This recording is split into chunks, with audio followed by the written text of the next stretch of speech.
Welcome to the Hustle or Bust podcast powered by Paverart. Our mission is simple: to dive deep into the world of entrepreneurship, small business, and all the success, struggle, and challenges that need to be confronted in the pursuit of growth.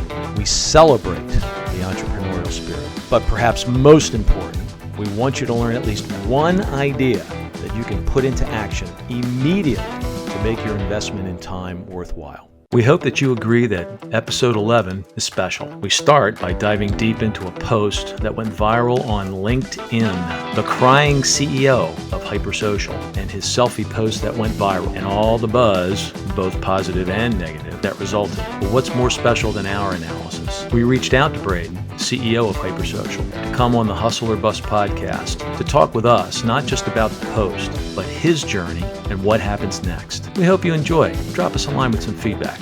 We'd appreciate that.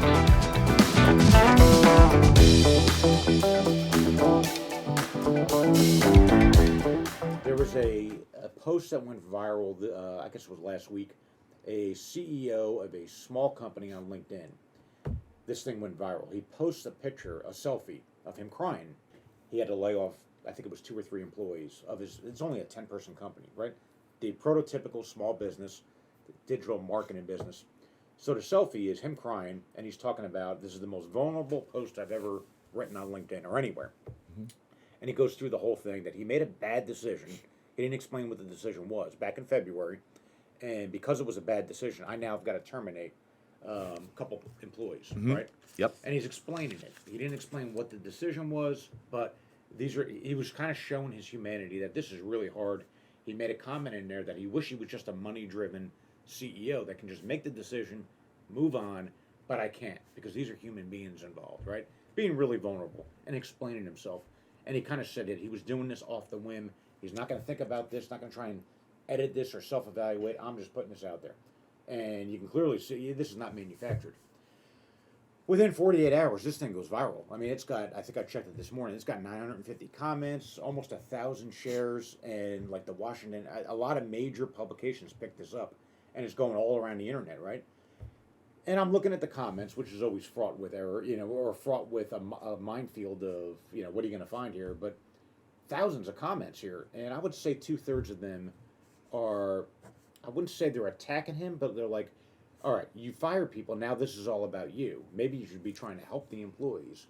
Which, by the way, 2 days later, when he got the employees' permission, he posted that, about one of his employees to try and get them exposure and a job, let them land on their feet. His reason for not posting about the employees specifically was privacy issues, right? Right. Anyway, 2/3 of this viral post was really attacking this guy. So now I have no idea about the circumstances. I have no idea, was he friends with these people? I have no idea, but clearly a emotionally charged topic, and the internet had a field day with it. Give me your thoughts. I think you read the post? I did. Give me your thoughts on overall. First of all, yes, and you and I have talked about this before, and you know my position. I get a little passionate about people who talk about entrepreneurs and people who start their own businesses. No entrepreneur, no person who starts their own business just lackadaisically wants to let people go. It's if we did that here at Paverart, we let one person go, that's 16% of our workforce. Right. All of a sudden, that 16% has to be taken up by somebody. Right. It's in our best interest not to have that happen. My guess is this guy waited till the very, very last minute to do what he had to do, and it's evidenced by the fact that he put it all out there on the internet. You're not going to catch me doing that. I'm sorry, because what you're going to catch is the flack that he caught. And my guess is he caught the flack from people who had no business with their opinion about what he did and what he should do now. Excuse me, you weren't there when the guy started the business. You weren't there when he when he maxed out his credit cards, or he convinced his wife that this is something that we have to do this. I'm really passionate about this. I want to start this business, blah, blah, blah. No, they weren't there. Okay? He didn't put anything out there on the internet for you to comment on. So I downplay the 2/3 negative response. Would I have put this out on the internet? Probably not. I probably wouldn't have done that. I don't really care what other people think. That's of no interest to me whatsoever. Mm-hmm. And the reason I think I say that and the reason I feel that way is because those people don't know what that guy goes through every day. The fact that he took one instance, put it out there, and said, you know, this really upset me. I'm really sorry about how this occurred. You know, I take some of the responsibility for this, and I just want to let you know that, you know, I'm sorry things ended the way that they ended. You know, this is every day. This happens every day. This is part of running a business. I have the utmost respect for anybody that starts a business, no matter how well they do it or how bad they do it. You experience things that are, you really get a chance to know and learn a lot about yourself. And that's what this guy did. He put it out there. You know, I just wouldn't have done that. I don't. You think that was a fatal mistake? I don't know that it's a fatal. You know what? I don't know that it's a fatal mistake. But are we to gather from the fact that 2/3 of the people, or a big chunk of them, said, "Well, you know what you really should be doing? You should be helping these people get, you know, right, move on with their lives and find new jobs." Whoa! Wait a minute. I employed these people. I gave them meaningful work. They gave me. In response, they gave me a good day's work. I paid them for that. You know, and I went the extra mile with a lot of these employees, if not all of these employees. Why are you telling me what I should be doing now? Okay, right. Unless that was the reason for him to post it out there, and I don't think he, you know, I don't think that's the reason he posted it. And the other thing is, when they, you know, did the guy do what he did 2 days later because of the response he got from the social media outlet that he put this on? I want to think no. I want to think he did this because he was going to do it anyway. All right, he had to get the permission from the employees to do that.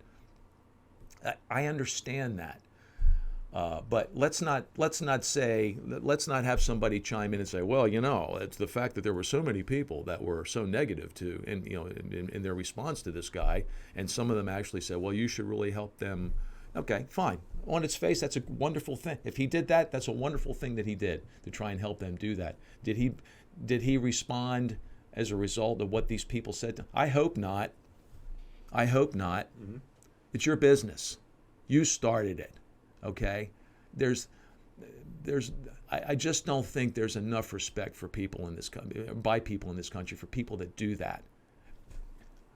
You know, there aren't more people who start businesses and entrepreneurs out there than there are people that work for them. Okay, that's just not the case, and I get that, and that's fine. That's the way it should be. That's the way, you know, that's the way our economy works. That's the way capitalism works, and that's fine. There's an equal balance on both sides. You know, you hire someone, you expect them to give you an 8-hour day, and in exchange for that, you're going to pay them, and hopefully you're paying them fairly, okay? And then all the other interconnections that that occur in the daily running of that business that are going to be to your advantage and also the employee's advantage. As you can tell, I'm just a little, I get a little passionate, maybe even emotional about this kind of stuff. And there are guys out there that have done and made more sacrifices than you or me. They're out there. I admire the guy for doing what he did, you know, and saying what he said. He owned up to it and said, "Look, I'm probably the reason why this occurred, but you know, it's one instance." And people are trying, you know, they're trying to put that into a little sphere, and this is what's going to generate all of this interest. Quite frankly, do I care about what the Washington Post thinks about what I do? No, I could care less. Well, what's interesting is there was what do they call it, memes. So now you see I think there was like 75 meme posts where people are posting selfies of them crying because Monday was taco night, and this happened on a Tuesday. Tuesday should be taco night, and they're crying on LinkedIn, right? So it became like this running joke, right? Which is kind of like piling on, I think. but it gave more exposure to the crying CEO. No, it's. I mean, this is not. so it this became is a cesspool of. Yeah, the Mark. topic just went. Mark, this is less an indictment of the. This is less an indictment of the owner of that business than it is of the people who responded to him and social media in general. Right. You know, it gives people an opportunity. Look, it's a wonderful thing. We use it. We think it's a great thing to have, but it gives people an opportunity to, to give their opinions on stuff that they have no business giving their opinions Right. on. It's a free. Don't get me wrong. It's a free country. Well, everybody's got a right to their own opinion, no matter how uninformed it is. Well, it is. What is true is it's impossible to know the guy's intent by posting that. I mean, you can take it at face value. He was throwing it out there. He was vulnerable. He was explaining what happened, and he feels bad about it, obviously through the tears, right? Right. Well, well, tell me. You tell me. Am I wrong? Am I wrong in my opinion? Or because if I am, you need to tell me that. Well, you need to say something about it. It is my. Well, what's yours? What was your opinion about what the guy did? Look, I think it is highly. Number one is the day that we're living in with social media, right? So they don't teach this in college. That's true too. Right. So they don't teach.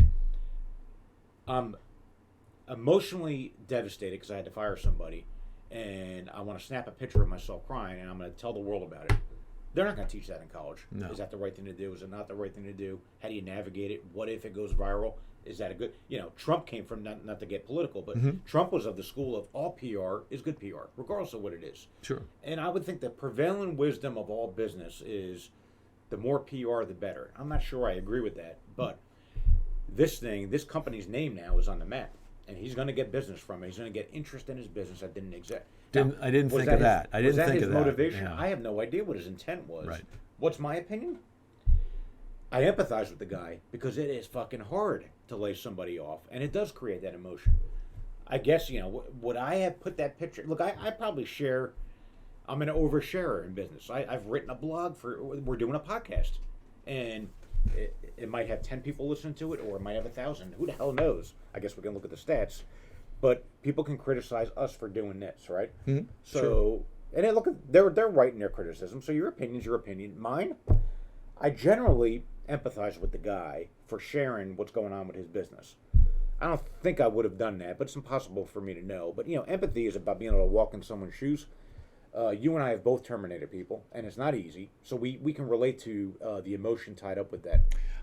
By the way, if I could just interject, I don't want to kick you off Sure. your subject, but terminate just sounds to me like, yeah, it's the proper term. We let people go. we didn't kill them.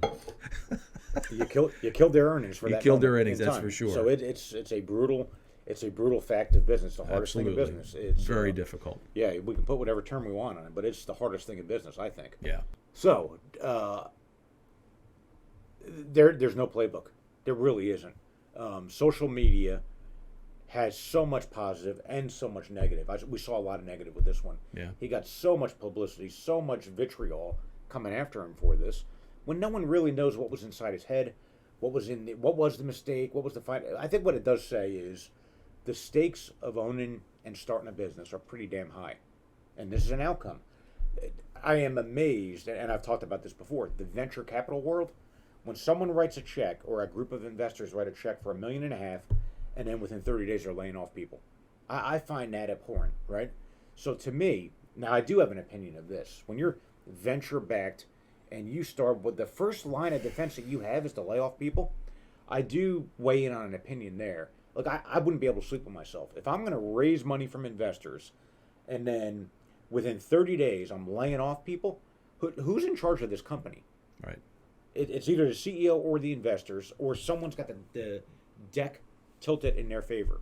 If it's the CEO, then I got to challenge his morals. If he took in 7 figures worth of venture capital and you can't find a way to keep 1/3 of your staff, then how did you raise money? Or they're raising money based on the fact that when they knock out 1/3 of their staff, they're all of a sudden going to be profitable, see if they can reestablish growth. Then it becomes about other things, about growing the investment, which is part of it. When you own a business, you do it for economic reasons. But you've got to have a fiduciary responsibility to your staff. So one thing I empathize with this guy about is he was emotionally hurt. I don't think this is a venture-backed company because it's so small. I think it's like 8-9 people. Sure. I don't know the circumstances there, but I do weigh in with a stronger opinion when money comes into the business through investment, and then all of a sudden layoffs happen, that's a different set of calculus.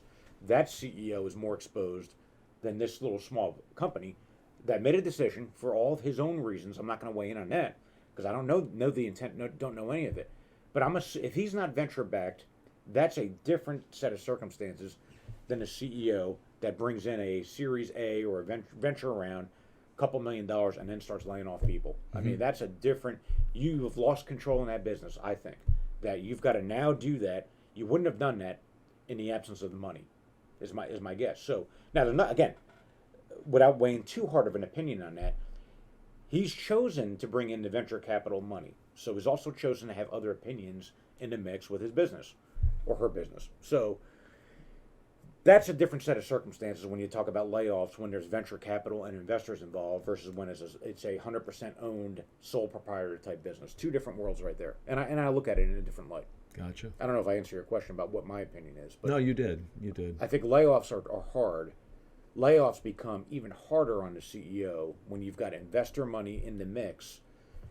You've got other responsibilities. You can't ignore investors. You took their money, right? So you got to make decisions. But I do find this is pretty common. It's also why CEOs en masse, they're a target for people, right? They're taking in millions of dollars. They think they're getting rich. A lot of them are. They're taking in millions of dollars. And then their first course of action is to lay people off. It's a bad look. It gives capitalism, it gives everything a bad look when that happens. And it's pretty darn common. It really is. Publicly traded companies, they lay off people all the time. And some of them have billions of dollars on their balance sheet. Now, part of this is there's all sorts of reasons why it happens. But that's a hard part of business and why we have a hard time relating to businesses, why the masses have a hard time relating when they lay off 5,000 people and they're a publicly traded company worth trillions of dollars. Sure. It happens all the time. So it's one of the hard things about our system. It creates more wealth, more opportunity for everybody, but that is one of the negative sides. It really is. Well, I guess the one thing we could say is that fellow basically said he was sorry. And he was going to do things to make sure that wasn't going to happen again. That type of decision he was not going to be forced to make that type of decision as a result of something that he felt that he did that he shouldn't have done. Right. Okay?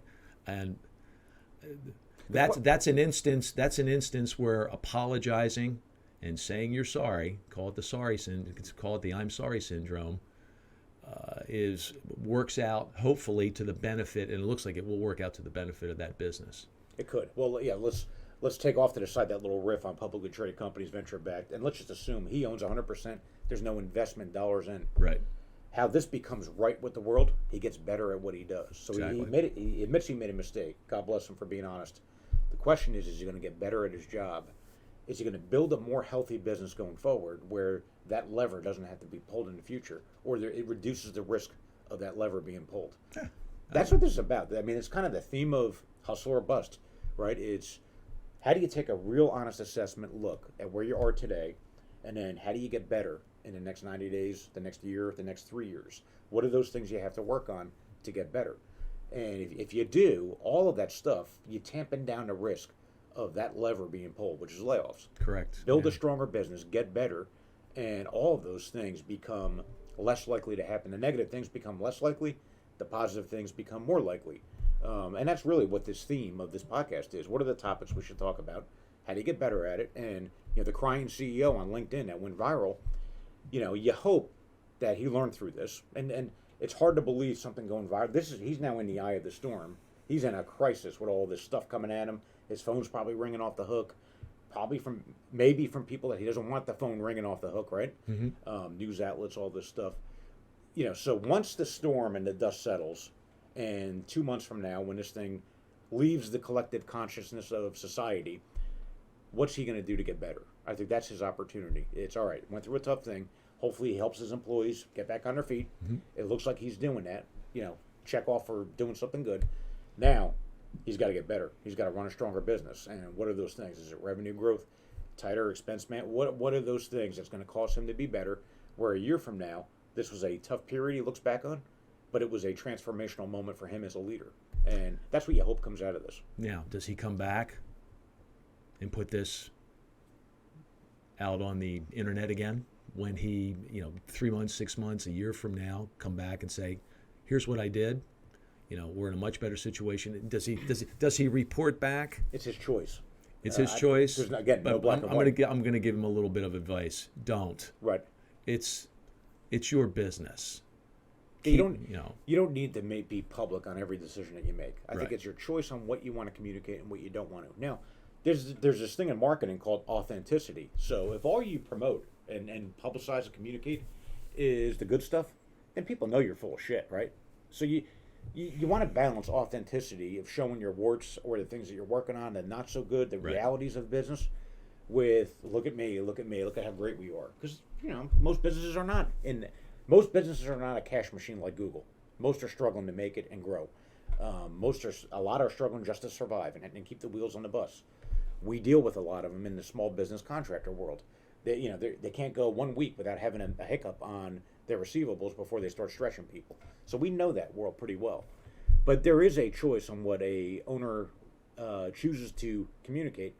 And if it's all positive or if it's all negative, then you got to have a balanced approach. Moderation tends to work in all areas of life, and having somewhat of a filter. Look, there is no right or wrong answer. I've generally communicated. I'm fully the one thing I say is, look, I've got glass pockets. You can see what's on my mind and in my wallet. I'm communicating this kind of real time, and I'm generally not filtering much of it unless there's confidentiality issues, privacy that I'll put a firewall on. But I generally err on the side of being fully transparent. Everyone's got a different, to your point, you would not revisit this a year from now. That was your instinct, right? Well, I wouldn't revisit it with the world. Right. But the one thing that I find about this, it's a little ancillary situation, is that the guy was honest, and that honesty promotes trust. Mm-hmm. And that trust is basically, the sinew that keeps a business together and keeps it running. You have to be able to trust your employees. They have to be able to trust you. And I think that's, it basically comes from honesty. And this guy was being honest. Let's give him some credit. He was being very, very honest. And not only did the 2/3 of the malcontents out there, weigh in, but his employees got a chance to see this too. Mm-hmm. I'm sure they read this. Sure. I know that guy. He was, or he still is, my boss. So I think that honesty was refreshing, and that was a good thing. That was a positive thing. Sure. Promotes trust. You can't have enough of that in an organization. Warren Buffett's got a great rule of thumb for ethical business management, and he's one of the, he's textbooked for sound ethical leadership, in my opinion. Warren Buffett. He gave a lecture once, and his test is that he calls it the New York Times test. If you're thinking about should you do something, should you not do it, what if the decision that you're contemplating showed up as the front page of the New York Times, and that's the headline, talking about your situation? Mm-hmm. Would you still go through with it then? And if the answer is yes, you're down the right path. But assume that everything that you do is going to show up on the front page of the New York Times, and then question, would you still go down that path? If you are, you're heading down the right direction. That doesn't mean it's going to be a topic that you're going to necessarily like, because you've got to balance the needs of the business and surviving. But anyway, it's a pretty good rule of thumb. If it showed up there, would you still be proud of it? We reached out to Braden Wallake, the CEO of HyperSocial, to come on to the Hustle or Bust podcast and have a conversation with us. We hope you learn a few things, as we sure did. Hey guys, hey Mark. Hey Braden, how are you? Doing well. How you guys doing? Doing good. Thanks for jumping on. No problem. It's great to meet you. Great to meet both of you as well. Good to meet you. What caught my attention first time I saw you was with the viral post. So I was really impressed last night with the LinkedIn live that you did. Or Monday night, I guess it was, right? Monday, yeah. Yeah. So, look, I'm going to give you my bias, and Mike can give you his. And then I want you to tell the story in however way you're comfortable telling the story. But what I learned from the LinkedIn post, or the LinkedIn live session, number one, I'm thinking this is the new, the first thought that came into my mind was that, how old are you, Braden? 32. 32, okay. The first thing that came to my mind is you're doing a live press conference, kind of, although it's in the world of social media. You're answering the heat right there. And I think I saw 500 people on it when I was on it. And going through my mind, I showed zero the whole time for me. So, and that's what I saw in my little thing. Yeah, I saw it bouncing between 480 and 600. And I'm like, what? a couple of things ran through my mind. I'm like, why isn't this like 10,000 people if it got that kind of virality? Now, maybe it's just because it was live and it was a point in time. But as I'm hearing you address the points and go through the whole thing and then answer questions, I'm like, you're doing a hell of a job. So my premise is, number one, I got every bit of satisfaction from why you did what you did, the state of how you're running it as a CEO in terms of not taking a massive salary, not taking any salary for that matter, living below your means. I was completely set. So if anyone's really concerned and really interested in what this is all about, they've got all the answers already in that LinkedIn and all the follow-up posts. So anyway, my bias going in is you've done a hell of a job addressing a difficult situation from the post that you did. So I want to use that as a little bit of a backdrop, and then I want to get into, we can talk as much as you want about the post, but I really want to learn about your story, your business, and then Mike and I can fire any question. Are you okay with us firing any questions at you? Any questions you want? I'm an Okay. open book. So why don't you go into, tell us what brought us here in whatever level of detail that you want in terms of the post, why you did it. You don't got to go into massive detail because, like I said, I'm satisfied that I got all my curiosities answered. But tell the story just for people that aren't familiar with it. Yeah. Quickly on the live video, yes, a moment in time, but also I think that people don't have a desire to actually learn the truth don't care to watch the live video. They've made their decisions on one post, one picture. They've figured out everything they think they need to know about me, and I've taken it from there. So I'll give a quick synopsis of the story. So back in February, we decided to just change how we were offering our services to our clients. We went from a monthly service to a higher upfront service that then ended up we charged just for the software afterwards. We kind of handed off to our clients.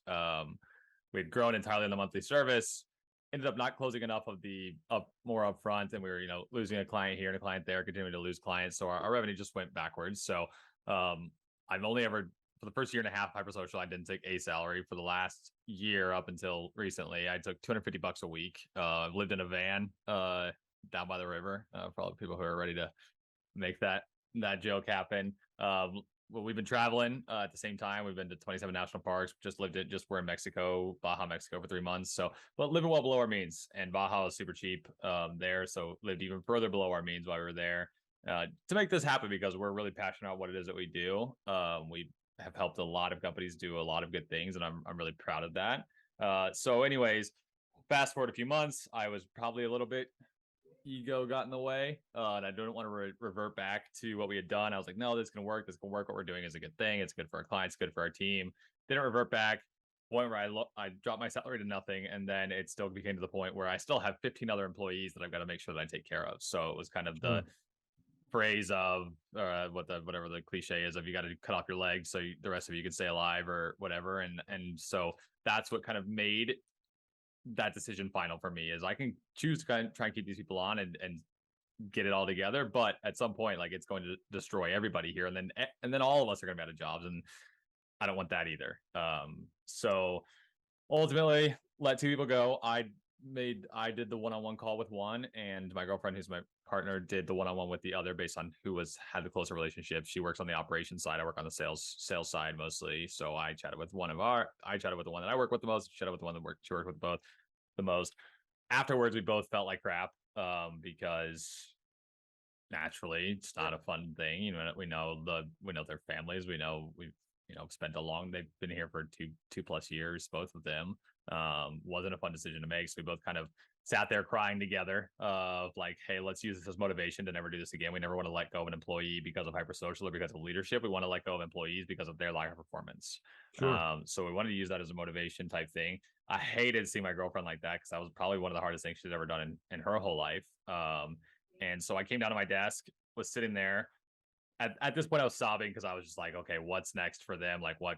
What's going on? Like, I feel awful about this. Like, I just want them to be okay. And then I started thinking back to all of the layoffs that have been happening recently across all kinds of companies, and the CEO or whatever that called his employees dolphins on the Zoom call and let go of like 900 of them on like one group call. I don't know who that was. I don't care to bother. It doesn't bother me. But was just thinking about all the other small businesses, because my mom, at the beginning of COVID, she runs a small business here in Columbus, and she teaches sports and fitness to kids. Well, at the beginning of COVID, she had let go all of our employees, every single one. And she ended up going on antidepressants because of it. So I knew that there were a lot of other business owners who've had to do this recently. The last 2 years have been tough on business owners, especially small business owners. Sure. We've seen the rich get richer, and the small business owners a lot of them have been completely shut down. So I wanted other small business owners to feel that they're not alone if they've had to let somebody go and they feel upset by it. So I determined that I'm probably not the best writer. So I said, I've still got the tears on my face. My face is still wet. I took 3 pictures, decided on the second one, which was the one where I looked the least ugly. And then I decided to post it. And then I just watched it go crazy ever since. I mean, I honestly think it's the most viral LinkedIn post that's ever Wouldn't surprise me. And it wasn't on purpose. I wish I was a marketing genius for it to be on purpose, but I'm not. And that's how we got to be where we are today. In the last week, I've been interviewed by, Fox Business, BuzzFeed, Bloomberg.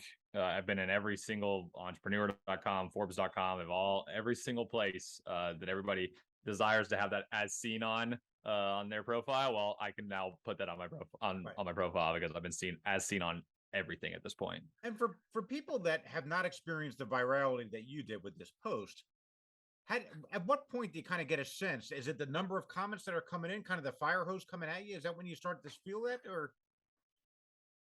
Yeah, because we do LinkedIn for our clients, so I spend a lot of my time on LinkedIn. So I know the inner workings of it decently well, not 100%. I've never seen a post go like that. So at first it was, I had one person reach out to me actually directly, and he said, before this post goes crazy, I just want you to know that you have the I'm hiring in your headline. And he's like, that's going to be a bad look, and people are going to be upset about that. And I was like, dude, thank you. Don't think it's going to go big, but thank you. So he called it before it happened. Sure. I removed the I'm hiring thing, which is good because I can imagine if that was on there, what backlash that would have come from. After I made the post, I left my computer, left my phone, went to eat dinner, took my dog Roscoe on a walk, and just came back, and there was lots of comments, and I saw a few troll comments of people that's like, haha, I saw that you had on my hiring, and I was like, oh yeah, I guess I did have that. It's deleted now. And then I just kind of sat on my phone the rest of the night, just watching this get more and more comments. And at first I wasn't thinking viral. I was thinking there's a few people out there who are just angry about what I've done. I'll try to defend my post. And one of the big issues was that I didn't use that moment to shout out my employees. Now I had just let go. Sure. I wasn't going to say, hey, go post about you on LinkedIn because you just got laid off. Like, how embarrassing. So they both wanted to take a day and go think about what their next steps were before I decided to do anything. Now, since then, I've gotten permission from one of them, and I am able to, I posted about him, Noah, and I wish him all the best going forward. But sitting there watching it, by the time I'd gone to bed, it was at 1 million impressions.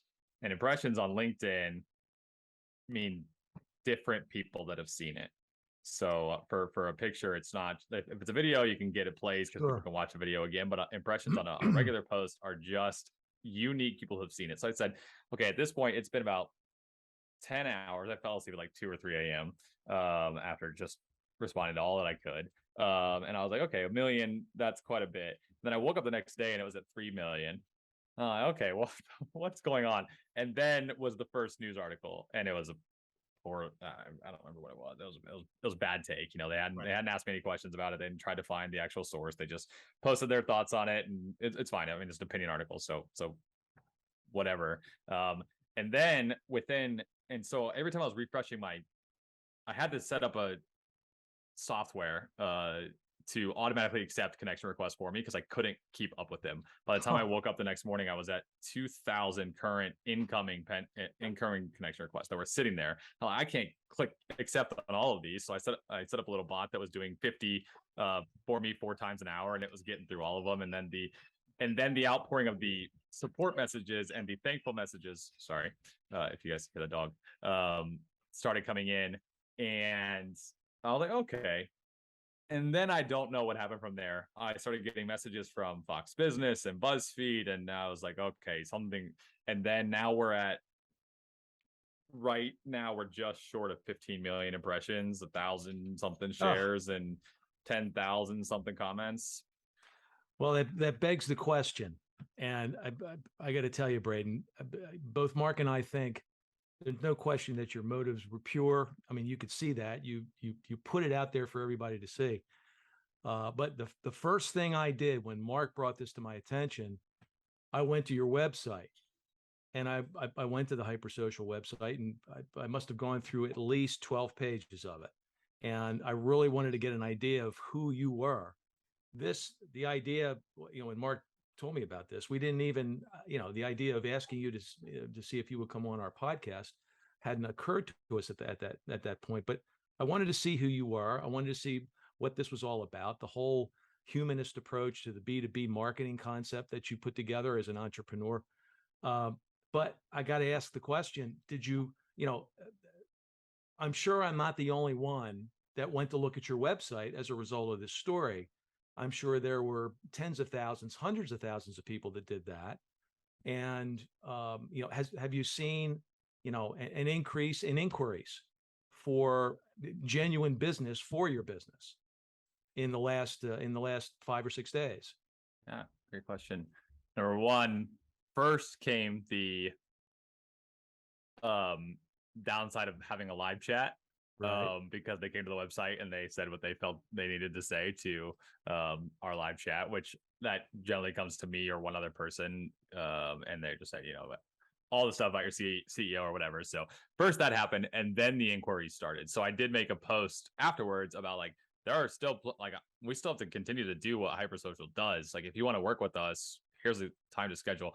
Our entire sales team is booked out until Friday, completely booked out. No one else can book for you. a single call with us. That's all I got to say is good for you. And I'm going to tell you why. If you listen to our podcast at all, you'll get the impression that both Mark and I are very passionate about the whole entrepreneurial spirit. We champion entrepreneurs as far as we're concerned, because I'd like to think we're in that same vein, but Sure. Without tooting our own horn, the bottom line is this. I don't think entrepreneurs in this country, especially for small businesses, get enough credit. And, there's always going to be the Elon Musks. There's always going to be the Jeff Bezos. Yes, we understand that. But what powers this country is small business. And that power comes from small business entrepreneurs like yourself. And you should be proud of what you've done. And we like to kind of promote that spirit and that idea on our website too, or not our website, but our podcast. And you strike me as being a classic entrepreneur in a couple of ways.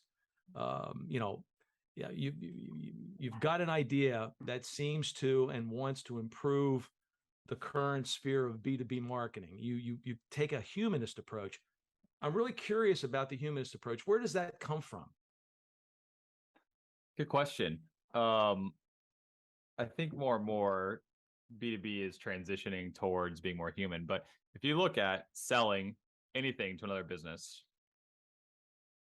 the business itself doesn't make a decision, right? It's not like that logo has the ability to make decisions, like buying decisions or selling decisions. It's the people behind the logo that matter. And that make these decisions ultimately. And they're not just going to make only logical decisions because they're human. They're going to make emotional decisions. They want to buy from people that they like and trust, and they want to buy from people who bring them humor and bring them value and whatever it is that they're looking to get, or whatever's going to solve their individual problem. Gotcha. Sure. The most, that's the desire for that. And I think we've had too many logos spewed at us for way too long. Especially with COVID, we've gotten such a desire for more and more humans, and we had that motto or slogan or I don't know, whatever it is, before COVID, but then COVID has made that motto even more true of what we're going for. The value, what caught my eye about one thing that resonated with me with the whole. By the way, do you consider this a crisis? Kind of when you're going through this type of virality, how much of your schedule has been thrown up, and it's like the next 2 weeks are like you're dealing with this issue? How disruptive is this deal? life hasn't changed.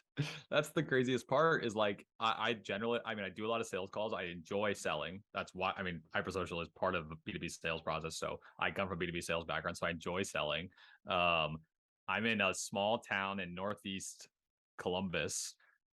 I'm sure if I've yet to really go out in public. I have no idea. I mean, I think I have like the most famous face right now. Maybe people wouldn't recognize me without any tears on it, but I mean, I'm here. I go watch Friends with my girlfriend before we go to bed. I take my dog for walks down the long driveway. Nothing's changed there for me, except for I just have random Fox Business and podcasts and all of that reaching out, and I've got quite a few extra comments to reply to on LinkedIn, and I can't get to all of them, and thousands of messages in my inbox of people like supporting or thankful for the post, or so in that way it's changed. Other than that, I mean, I've had calls with my marketing team and a couple other people in terms of like, okay, this happened, what do we do now? But other than that, I mean, everything feels the same. I spent the weekend, I slept over at a buddy's house. We watched a soccer game in the evening, and we woke up and watched 2 more soccer games in the morning, which is how I always choose to spend my weekends. So nothing's changed there. It's not like, okay, this thing's got in my head, I need a Ferrari, like I need something. No, it's nothing has changed. Couple things caught my eye when I looked at your profile. Already, can you talk a little? What is the 5-time? What was it? 5-time college dropout? Sure. Great headline. Yeah, that was probably the first thing that struck us when we saw that. And by the way, a little side note: the question behind the question. We've got a side website called brickbybrickfuture.com. We're trying to do an apprenticeship to get these kids not taking on all kinds of debt and pursue more of an unconventional apprenticeship type of program. And if that involves online education, great. So I see 5-time college drop. So talk a little bit about that. What's that? What's your background there? Sure. So my parents divorced when I was young. And that's relevant, I promise. Not just a random like pity me thing. My dad remarried and he got into business. He comes from complete poverty with his family. He came from absolutely nothing. He got his first he married and he got his first real estate, or his first house that he was renovating and flipping back when the market wasn't wild. Did that. Then they started getting more and more of those properties. They kept making more and more, and then they eventually bought a golf course, and they've had great success on that entrepreneur side. So I've seen that side. And on the other side, my mom and her husband that she married, Chris, are very much more on the go to school, get a good job, continue to say, put money aside. And I've seen both sides. So my mom, so I was actually a 5th generation Buckeye, which means my mom graduated from Ohio State, my grandpa graduated from Ohio State, my great grandpa and my great great grandpa all graduated from Ohio State. I'm a Michigan fan, so there's that. But went to Ohio State. First year I was there, I got caught up playing too much ping pong. I played ping pong for like 14 hours a day. My grades, I kid you not. That's not a made up number. I love ping pong. Same. I wish I played more of it. But yeah, I became a stupid good ping pong player, but all my grades suffered. So my mom pulled me out. And then we tried to do so that was on like a branch campus of Ohio State. So then I went to partially main campus, partially another branch campus, because I didn't have the best grades in high school either to get on the main campus right away. So then did half branch, half main. Did okay while I was living at home. Then I got put in the dorms at main campus, and then it was cards. It was euchre, it was spades, it was bid whist, it was 12, 14, 15 hours a day of playing cards. And I got really good at that, where I can now play cards with a lot of people, and I can people actually get mad at me now because I know what's in their hand. Like for euchre, I'm just like, this is what you have. Because I played way too much of it. So again, grades faltered, dropped out. Then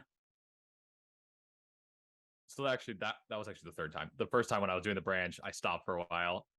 Just was like, nah, I don't want to do this. Then went to main campus, did the dorm thing. Then I ended up I started mowing lawns, had a job, got myself to Columbus State, which is our local community college. Did that all online, straight Fs. Didn't complete one homework assignment, paid, I don't know, $5,000 for the semester tuition, got straight Fs. Wasn't for me. But I got an offer from Disney while I was there to come do a college internship, and was a lifeguard down in Disney. So that's the 4th time. Came back, finally got diagnosed with ADHD, realized that there's a reason that I am smart, but don't like to actually do any of the, monotonous stuff. Yep. Got myself on Ritalin, Adderall, whatever it was back then. I think it was Ritalin first. Went back to Ohio State, got great grades. Now that I actually had something supporting me that, was helpful, and my brain was started functioning like, neuronormal people. But then like great grades, and I was like, rather it's time to do business, because I just, had that influence for so long of my dad. And I was like, that's just the way I want to do things. Like, I was working at a bank at the time, and I was a teller, and I had back pain my whole life, and they like didn't want me to sit down because of how it was perceived to customers. And I left days of that job crying, like seriously so much in pain, because like leaning over this short desk that was not up to my height. So, and they didn't care. They just were like, you can't sit while there's customers up at your thing. And I was like, okay, well, so that did it for me for corporate America, and have anybody tell me what I can do ever again. Right. So then went the business route, started a couple, side hustles. At first I was buying and selling cell phones on Craigslist I was trying to make $100 cash every single day, and did that for a while, and that was fun. And then, got into some B2B sales, all commission based, insurance, construction, and led to where we are today. So yeah, I gave the old college try for sure. Well, you gave it a great try. I mean, 5 times. That's I've met plenty of, but not 5. Tremendous story. How many years HyperSocial? So I started the original HyperSocial back in 2016, and then we rebranded to focus on the B2B side of things in 2019 in October. So we're around 2.5, almost 3 years now. Got it. So, and the rebrand was 2019, you said? Mm-hmm. And what was that pivot? Like, what was the rebrand? What were you trying to accomplish with it? Yeah. So at first we were doing Instagram marketing. I kind of stumbled across a skill that I happenstance to build there. Ended up traveling a lot that first year, 2017. I spent the entire year abroad, 2 months in Dominican, 4 months in Ecuador, 4 months in Costa Rica, and 2 months in Nicaragua, just traveling with my dog. That's when I was using my previous B2B sales experience to grow that company, because I was selling to other businesses. Fast forward to 2019, my girlfriend just graduated from Ohio State with her master's, and LinkedIn or Instagram had changed its algorithm. I stopped enjoying it so much. It wasn't very much fun for me anymore. A lot of my clients were like fashion bloggers, and I don't know anything about fashion. Like, I'm a t-shirt and shorts every day kind of a guy. And I wanted to get back into B2B because that's what I knew more. I know why businesses buy things much more than I know why people buy a t-shirt from an ad. My brain doesn't understand that. So sure. that was the rebrand and the refocus. Got it. Why am I sensing here, Mark, that Braden has about 2,000 stories that would make one hell of a book? I'm telling you right now, I just that short synopsis in answering your question, I know there's about 50 stories in regards to each one of those 5 times in college, the trip over, the trip out of the United States, Ecuador, Dominican Republic. The euchre. You got to believe there's stories behind that. Look, the euchre is phenomenal. I mean, if you guys know euchre, then yeah, phenomenal. Yeah. Look, I respect that. Look, that is. Now, talk a little bit about and I used the word neuronormal. Was that what the word? Yeah, I think that's the buzz cliche word for it. I think it might be the first time I've ever used that word in my life. So the reason that word resonates with both Mike and I. We did a design. I've got a daughter with Down syndrome, right? We did a design that was for autism awareness. It was called neurodiversity, the neurodiverse design. Yeah. And we never heard that word neurodiversity until a mom with a son with autism comes in and wanted to partner with a local police department. So anyway, that word kind of sparked something in my mind when you said that. So it's interesting. Sure. Well, the thing where I'm trying to get my head around with this whole virality, number one, I don't know if I can, you probably have a better feel for it. I thought 2/3 of the comments were coming from a place of, it was crazy to me that so many people, they just don't assume positive intent. Like they're trying to impute negative ulterior motives or some vicious negative slant towards it. So there's 2 things that we're lacking. People don't assume positive intent, number one. And then whatever happened to trying to spread kindness or optimism? I mean, it seems like that's the minority now. I mean, that was my take going through this. I'm like, well, we got a problem here. Look, Mike, you have a thought on it, or? I do, and this is I bring this up all the time. Mark actually refers to this as the entrepreneurial struggle. There's those people who make comments about, well, let's just be specific about what Braden did, that they don't understand. They don't know. They don't know. They don't know the struggles that it takes to keep a business going. They don't understand team building and how to keep your team together. They, the synapses that fire every day, the sinew that keeps the business together. They don't understand that, and it's they see the veneer, but they don't see the hardwood, and that's the part that it frustrates the hell out of me when people make comments that are just so outlandish and ridiculous because they don't understand exactly what it is that you've had to go through. And like I said before, you strike me as being a classic entrepreneur in a couple of ways. We talked a little bit about you have an idea and you're passionate about that idea and you're going to make that idea work, but you're also making sacrifices. I mean, you've listed some of these and you went through some of these sacrifices when you were talking about the post. And these are sacrifices that good entrepreneurs make. You're the ridiculous hours, the taking the physical and mental risks, to make this business work because this is going to work. Mark, you and I talked about this the other day. It would have been very easy for us to close up shop at Paverart 5, 6, 7, 8, 10 years ago, but no, this idea is going to work. We know it's going to work, and I see that passion in you, and I admire that, and I think more people should. So, I just want to put that out there. So. Yeah, look, I think we're clearly we're a biased audience in your favor. We're business owners, right? So you're not coming into the lion's den talking to us, but yeah, I am intrigued by your van life, right? And making 0 to 250 a week. That can't go on forever, right? I mean, that's just talk a little bit about you are where you are now. You're making a sacrifice. You're not getting rich, and so there's really all the arrows that were getting slung your way. There is I think you might have hit the net. The title of CEO is a bit of a misnomer. So give me your thoughts there. Do you think titling yourself CEO is a bit of it's opening you up for a little bit?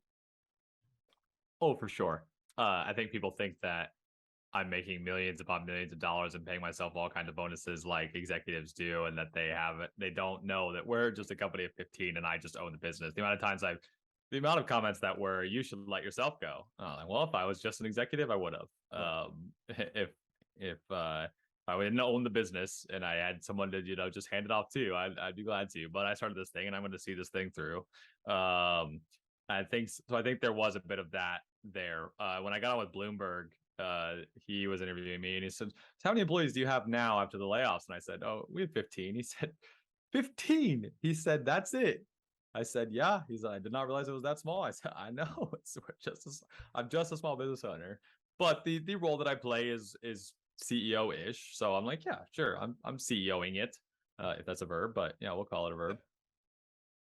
Well, I think the look, it is it also tells you, look, I think the business ownership rate in America is like 8.5%. So you got 92% of the world is obviously not a business owner. So, signing the front of the checks is a lot different than signing the back of the checks. So that's a little bit of the problem with, the positive intent. They can't relate.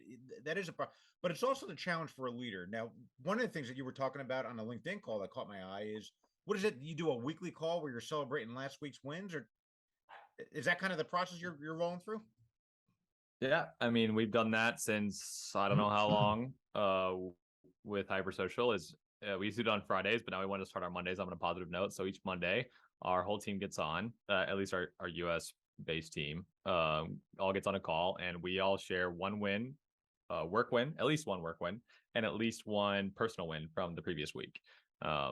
Because we always have clients, no matter how many clients we have and how great of a job we're doing, there's always going to be the ones that sap the energy out of you, because you haven't done exactly perfect in their book. And, there's always going to be some negativity, and I don't want us to focus on that. And so I wanted to start the week on Monday, which I hate Mondays. Just they're the worst. People say that, Mondays, I've seen lots of cliche entrepreneur posts of like, yeah, Mondays don't suck, you just hate your job. I'm like, no, Mondays just suck. So we start Mondays with that. Well, I guess it's kind of in like the early morning or late morning on Mondays is what we do that. So just to get things kicked off on the right note, want to make sure everybody's feeling good, feeling positive. Want to make sure that we may not communicate all of our wins throughout the week, and they may not hear all of the good things that are going on at HyperSocial too. They may have dealt with the one problem client last week, or the one, it may be a salesperson who didn't close a deal the last week, and I want them to be able to hear the other things that are going on, and I want them to force their brains and our brains into saying, hey, last week may have not been a great week, but I've still got a win in there. It's a bad week, not a bad life, right? So that's the goal of those calls, and those have been awesome. I love hearing those wins. It's not just the business wins too. Those are great, but I love hearing the personal wins. People have had employees buy houses, and we've had employees get married, and all kinds of stuff like that, which is just like, oh crap, like that's amazing. So yeah, you genuinely care about your staff, and that's highly admirable. We have something here we've talked about this on a couple of podcasts. We call it the first big win, and the concept of the first big win. It's the win that convinces you that you'd made all the right decisions, especially the biggest decision to start this particular business and take it in the direction that you took it in. What was your first big win? Can you remember that? Or judging from the way you talk about your team, I should probably say, what was your team's first big win? Yeah. So our first big win came when it was just myself and Emily, and the one employee that I had left over from the old HyperSocial. Sure. Her name's April. She lives in the Philippines. She's amazing. She's still here. We made her part owner as well. So we were working, and there's a local co-working space here in Columbus called Cohatch. We got to get in there. Had no idea what we're getting ourselves into. At first, I offered the owner like, hey, I'll give you our services if you let us have the co-working membership for free. And he said, we don't do trades like that. Like, we'll just pay you for what you're doing. The amount of revenue that they closed early on was so exciting. We still don't have an exact number because we worked with them. They've opened up in new locations, and we've calculated it somewhere upwards of a couple $1 million of business that we closed for them. So that was a huge first win. And then the first case study we got was actually our very first client was an SEO company out of Canada, out of Edmonton, Alberta. And within a few months of starting with us, they had closed $115,000 worth of potential lifetime, but kind of that much worth of clients from what we had done. And I said, okay, we're doing something right here. So those were the first two big wins. Fantastic. That's why I asked the question. There's always one. There's always one, sometimes two, but congratulations on all that, by the way. So you've gotten enough big wins to have confidence in the future of the company. I'm taking it, or is that a fair statement? Absolutely. Yeah. The wins don't stop. Right. Like I said, clients called me this last week, and we work with a couple small like peer advisory group type owners. One of them had to open up a second chapter because he was trying to get, I think he had a certain number of members. I think they can have 12 members maximum per chapter. And he had two chapters already. And then he called me last week and said, my chapters are full. I have to create a new chapter because I've got more people who want to join a chapter of mine, and I can't have them in right now. So he has to open up a new chapter. That's how big his business got. And he's just it's a monthly peer advisory group type thing. So they meet once a month. And so it's really, really great for him. And then just last week, I got off a call with a sales training company that we work with, and they were saying, or he was saying that he had just gotten off two just insanely big calls that were like ideal prospects for what they do in terms of they have giant sales teams who really, and their pain points are right in line with them. So yeah, we've had enough of those, and we continue to have those to know that what we're doing is the right thing, and that we're going to keep pushing this thing forward. Because during COVID, we've had especially watching my parents' businesses struggle. My other set of parents own a pizza place now.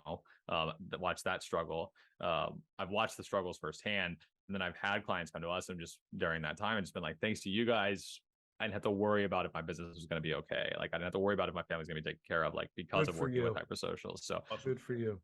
that's probably just that statement right there is probably the biggest of the big statements, because that's why I started HyperSocial, because the old HyperSocial would have been the new HyperSocial's ideal client, right? A small business that wanted to scale. And that's why I changed into things, is because B2B is difficult, especially for accountants and who didn't start a business to get into sales. They didn't start a business so they could start cold calling people and hit people up on LinkedIn. That's not why they started their business, and that they need that help. And that's what we have done for them. And it's been, a great ride thus far. And I'm nothing but excited except for where we're going. That's awesome. Now, what about you personally as a business owner? What does your support network look like? Because you don't want to burden the big things that you have. You don't want to burden your staff per se. Where do you turn to for support? What's your network look like? Yeah. I've got a couple other agency owners that I chat with. We use Facebook Messenger or text message or whatever. I've actually befriended some of our competitors as well. And what's cool about that is that we're sharing the things that we see working and new tools that we have and things like that. So even though we're technically competitors, we're actually helping each other kind of raise up our businesses together, which is great for our customers. It means they're getting the constant best thing, and not just from what we think is the best, but what the overall consensus think is the best. As for on a day-to-day, Emily is my girlfriend, who's my partner as well. I don't go to her because she hates me. Just kidding. She's her and I work very differently. We took I am very much the unorganized, creative, adventurous, and she is very much the organized, get things done, that kind of stuff. So in that realm we work together, but in terms of like communication, it's been a good growing period the last 2.5 years of how we each work, and that we do appreciate each other's skills. So she's one thing. And then I do have our head of sales, because I mostly work on our sales team. His name's Jamie. He gets most of like my ideas for what the next things we should do. I meet with him on a daily basis. So for that support, that's where I go for those. For I don't know, business owner support, I don't have that much, but I don't need that much. I'm not too high maintenance. You seem to know, you seem to know where you're going or where you want to go, and you seem to have a plan on how to get there. But I am curious about one thing. Sure. With the connections that you've made as a result of your posting, have you made any connections with anyone who was inspired by what you did? I mean, people that actually said, you know what, I'm going to rethink the approach that I take in my business because I saw how deeply affected you were by this situation in yours. Did you get anything like that back? Absolutely. I mean, countless. One I can remember from today was just I don't remember her name or what she did, but she said, I shared this post recently after I saw your post because you just inspired me to be more vulnerable. And I went and looked at her post, and it was her just like talking about the struggles of being a business owner, and that's what she's a business owner, and what what she was feeling at that current moment. And so we've gotten a ton of that. Well, that's and then great. we've gotten a ton of people who have just said like, I just had to lay off people, or I'm getting ready to lay off people. One lady last night messaged me like, your post meant the world to me because I made a decision in May that we were making people redundant. I've done everything since then to try and make that not happen, but tomorrow I have to let them all go. And she said, I am terrified and my heart's in my throat. And I just want to reach out and say, thank you, because you've made this a bit easier and that I don't feel like I'm alone in this crappy feeling. No, that's great. And look, you put a face on, I think a lot of how business owners feel in this country, about having to do probably the most god awful thing they've had to do, in their business life, and that's let an employee go, good or bad. It's even worse with the good ones. And I'll tell you what, as far as I'm concerned, it took a lot of courage. So good for you. As you were talking, Braden, the vulnerability and the fact that less business owners feel a little bit less alone because you did that. Check that off for a win. Massive win there. Hats off to you there. Absolutely. And I want to say maybe at the tail end of last or Monday night's LinkedIn call, you said something to the effect of everyone loves an underdog story and they love the rags to riches, but you just can't share the riches, right? It's the process of showing the struggle along the way. I thought you nailed it right there. So you're a B2B sales agency, but that's all about marketing right there. What story do you choose to tell? I couldn't agree more with you. You said that, I'm like, you nailed it right there. It's the struggle to get there, because guess what? 80% of these businesses are not hitting it out of the park. They're struggling. They're grinding away. Our core values are grit, grind, hustle, repeat. A lot of that is it's the hard work to try and make something a little bit better than it was yesterday. You nailed it with that comment about the rags to riches and telling that story. So was that a big motivator in the post? I know the post was somewhat impulsive. It was completely impulsive. Right. But you clearly got you're not. But that's the mindset. Right. Yeah, exactly. I want to share the wins because we have that's wins. why it came. Yeah. That's why it came over as far as I'm concerned, is very, very real, and that was important. So, yeah, I mean, it's so interesting. It's nice to see the underdogs that made it, but the underdogs made it from years of being the underdog and not making it. Right. And they're still going through it. They're still working their butts off to be a good basketball team. They're still trying. And they've had to go through a lot of trying and a lot of failures and a lot of losses to be able to get to that win against that, favorite team, against that big team. Well, where do you, if you think about, short term, maybe medium term, where do you want to take HyperSocial? What's the roadmap look like that you want to see it move towards? That's a good question. The short term is that we've decided, so that the change that we made back in February is we moved away from those monthly services. One, because we were just not charging enough for them. And so we had to kind of make our account managers way too stressed with the amount of clients that they had to take just for us to be able to be profitable with it. So they weren't giving our clients the fair amount of time that we wanted to give them. So we brought them back as of a couple of weeks ago. We brought it back. We've increased the price so we can make sure that we have healthy margins there. So that way our account managers can manage much less clients, but give the clients the time, not stress out the account manager, not make them have to feel like they have to work extra, because I don't want them to work more than 40 hours a week. I don't want that. So I want to be able to continue to take care of our team more in terms of bonuses. And I've been desperate to get together and fly the whole team to a location together and just all hang out for a week, whether it's a cabin in the woods or whatever we decide. Want to do that. So that's the short-term goal, is to just get that building up again. And this week has been crazy. The amount of revenue that's getting ready to be made, or that has been already started to be made this week, has been awesome because of all of the new inbound leads that we have from all of this. Medium-term goals is to make us not so LinkedIn only, because social media has changed their algorithm. It's a constant game of what's the new algorithm, what's the new update, what's the new this, what's the new that, where I want to continue to have LinkedIn as a core part of our business, but it's our methodology of how we do LinkedIn that can be taken to email, it can be taken to calling, it can be taken to a lot of other things in terms of helping B2B companies grow. And so really getting out and starting to have some research and development, start to play with, what can our sales team do first, and then what can we get success there, and then how can we duplicate that for our clients? That's the medium-term goals, is to get us a bit less all eggs in one basket, especially a basket that we don't own. And then long-term goals, I have no idea from there. There's so many different ways that we can take it. We could become a complete outsourced sales company. We could be having more sales training. We could be the entire kit and caboodle. We could help B2B companies with their software support.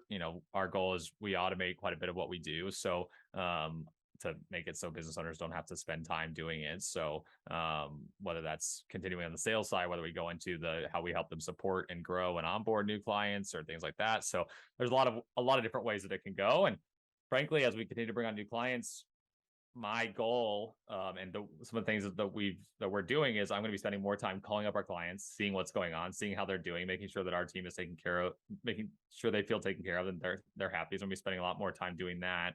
And I'm going to be asking about what ways can HyperSocial additionally support them. Like if we had other services available, what would you want? What would you want from us as a more of a one-stop shop where you don't have to go somewhere else for this or that or so on and so forth? Like, what do you need? I'm gonna let our clients kind of pick our roadmap. They're the ones who are up and grown. They're the ones who get the support from what we do. So let's let them pick for us, and then we'll just build our services around what they want. Awesome. I guess maybe the last question I got, Mike, I don't know if you have a last one. I'm curious. You've got a few years under your belt here as a young entrepreneur, young business owner. As you think, there's people out there that are going to maybe listen to this or try and follow you. What advice would you have for new or aspiring business owners to kind of try and contemplate, should I get into the game of owning my own business, or how do I become more successful? What are your words of wisdom that you would have for people? Yeah. One, if you're thinking about getting into business, like just do it, whether you start it part-time. And I was just talking with somebody on LinkedIn the other day. She was talking about the struggles she's had finding a job in what she does. So she's been bartending 40 to 50 hours a week. Many people have told her to start her own business, but she doesn't know how she can start her own business while bartending because of all the hours that are invested there. And I said, like, I'll happy give you some of my time where I can just say, like, show you the roadmap. Because I started HyperSocial with my last $150. Like, that's all it took to start HyperSocial to be where it is today. Was $150 to buy an LLC and to rent an Instagram software. That's where it started. I just got my car repossessed. I just got evicted from my apartment. I bought a $500 Kia that I was living out of and staying on my friends' floors and couches and stuff. That's where the original HyperSocial started. And there a way that she can add one client and then remove 3 to 4 bartending hours, and then add another client and remove 3 to 4 more bartending hours. Because now she's freeing up her time, so she can just add enough clients one by one by one by one. She can actually remove herself from bartending. So whether you start a business, go full time like I did, which is just like go figure it out with your last $150 and you just have no options. That's the really difficult way. Never brought on, I haven't had an investor. And that's the way to kind of bootstrap your way to it, or have a job and do it on the side and just keep working your way up until you can pay yourself what you would have been paying yourself having the job, and then you quit the job. And then for those who are looking to grow further, where I see most business owners struggling, and I work with a lot of business owners all the time, connect with a lot of them, work with them as clients, where some of their clients too. Where I see business owners go so wrong is they strive for that perfection rather than just progress. Right. And progress is the opposite of perfection. That's a cliche quote there. But the amount of times that I fail on a daily basis is a ton. Like the amount, like we tried to run webinars earlier this year. We had great success with a few webinars, and I tried to switch to a different webinar platform, and people weren't getting emails. And then we got nasty messages because our free webinar that we were running, they couldn't get into. Okay, you realize it was free, right? Like, I apologize. I know you said this at the time, but it was just a mistake. But the amount of times that I fail is always, and we've adopted that internally at HyperSocial as well. Is let's fail forward and fail often. Like, let's fail as much as you can, because you're going to learn way more lessons quickly. There's the story of the photography class, right? And I don't know if you guys have heard the story about the photography class, where half the class was assigned to, at the end of the course, they were going to be graded on their best picture, and the other half was going to be graded on the amount of pictures that they took. But the ones that were graded on the amount of pictures they took, they had the best pictures because they were figuring out what was going wrong, and they were practicing it over and over and over and over. And they tried this picture with this lighting, and this picture with that lighting, and this picture with this background and that background. And those pictures ended up better overall because they didn't wait to just do it once and do it right. They took them as many times as they possibly could. Hey, great analogy. It is. I didn't make that up. I read that somewhere. Right.